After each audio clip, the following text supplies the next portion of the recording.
crime statistics manipulated by the DC police? Well, I think the crime statistics all over our country were massively underreported because a lot of people would pick up the phone, they'd call somebody, they'd try to get help, and nobody would show up.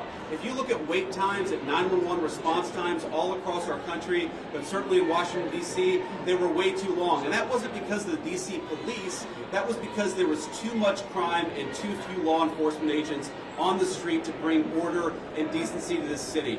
You talk to these guys. I talked to 3 police officers earlier. I've talked to the National Guard. They are so happy that they've been empowered to do their job, which is to make American streets safe for American citizens. And I think that empowerment is going to keep on going until we make America, and D.C. in particular, a safe place again. What evidence do you have or that the DOJ has? Are you going to be releasing it? I'm sorry? Are you going to be releasing evidence of this? Of what? That D.C. has a terrible crime problem? You just got to look around. Obviously, D.C. has a terrible crime problem. The Department of Justice statistics back it up. The FBI statistics back it up. Just talk to a resident of this city, this beautiful, great American city. Don't they deserve... we talk about human rights. We hear these people outside screaming, "Free D.C." Let's free D.C. from lawlessness. Let's free Washington, D.C. from one of the highest murder rates in the entire world. Let's free Washington, D.C. so that young families can walk around and feel safe and secure. That's what we're trying to free D.C. from. And as Stephen said, it's kind of bizarre that we have a bunch of old, primarily white people who are out there protesting the policies that keep people safe when they've never felt danger in their entire lives. Which cities are next? Are you going to target any other? Mr. Vice President, thank you, Mr. Vice President.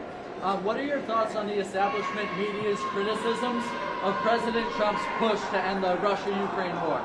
Well, I'll let these guys jump in. I mean, look, on the Russia-Ukraine war, we'll obviously have time to talk about that. I think the president campaigned on being a president of peace. He's already ended 6 wars. He's trying to end another. I think it's kind of disgraceful that the American media is attacking the president for trying to bring peace to the world. But most importantly, the president is trying to bring peace to the streets of our own cities. I really can't overemphasize this enough.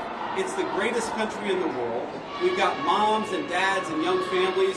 Shouldn't they be able to enjoy public spaces without vagrants taking away basic public safety from the American citizenry? The fact that it's taken so long to bring common decency and law and order back to Washington, D.C. is an indictment of a generation of failed leadership. And I hope these guys know how grateful we are that they're doing the job that so many failed to do. They're actually keeping the city safe.